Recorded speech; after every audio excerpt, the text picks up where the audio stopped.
আচ্ছা বলতো, সুখ আর শান্তির মধ্যে পার্থক্য কি? সুখ আর শান্তির মধ্যে পার্থক্য? হ্যাঁ। ওই ম্যাডাম, সেই এটা বইতে পড়িনি ম্যাডাম, এটা আমার দাদার মুখে শুনেছি, বলবো? বল। ওই আমার দাদা প্রায় বলে যে আমার দাদা আর বৌদি যখন একসঙ্গে থাকে তখন সুখ, আর যখন বৌদি বাপের বাড়ি যায় তখন দাদা বলে ওটা শান্তি। কি আশ্চর্য কথা! তুই খুব ভালো পড়া করেছিস। আমরা ম্যাডাম ঝোপড়পট্টিতে থাকি, আমাদের অনেক নাম।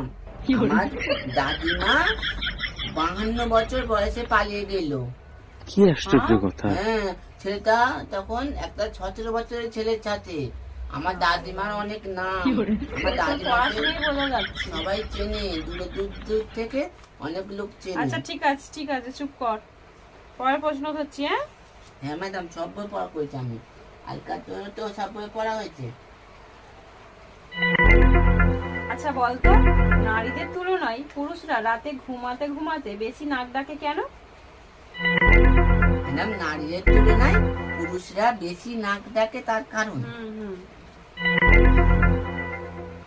ওই তো ম্যাডাম, পুরুষরা তো দিনের বেলা বইয়ের মুখে মুখে বেশি কথা বলতে পারে না, তাই জন্যে রাত্রেবেলা নাক ডেকে তার বই প্রকাশ করে। কি আশ্চর্য কথা! ছেলেরা মেয়ে না পটিয়ে বৌদি পটাচ্ছে কেন? খুব দারুণ লজ্জার ব্যাপার। ছেলেরা মেয়ে না পটিয়ে বৌদি পটায় কেন? ও তার মানে ওটা সেই আমি বলতে পারবো ম্যাডাম। মানে মেয়ে পটাতে গেলে তাকে অনেকগুলো ছেলের থেকে ভালো হতে হবে, আর যদি বৌদি পটাতে চাই তাহলে শুধু দাদার থেকে ভালো হলেই চলবে। সবাই তোকে ঠিকই বলে, জানিস? তোর বুদ্ধি অনেক। আমি তো রোজ পড়া করি, আমি ছোলা জন্য খাই। আমি আচ্ছা ঠিক আছে, তার প্রশ্ন হচ্ছি। ম্যাডাম, গেঁড়ির ঝোল খাই বুধবারে। আচ্ছা ঠিক আছে, পরের প্রশ্ন হচ্ছি। ছেলেরা সিগারেট খায় কিন্তু মেয়েরা সিগারেট খায় না কেন?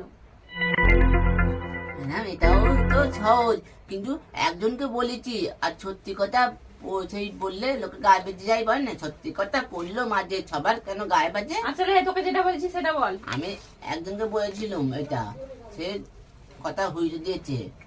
আচ্ছা উত্তরটা বল, তোকে এত কথা জিজ্ঞাসা করেছি নাকি আমি?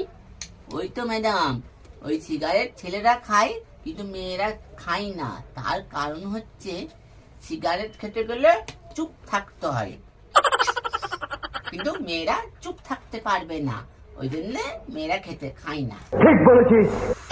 বাবা রে বাবা, এরকম ছাত্র আমার পড়াবার দরকার নেই। এই তুই বাড়ি যা, কাল থেকে আর পড়তে আসবি না। যা, বেরো এখান থেকে। ফালতু ছেলে।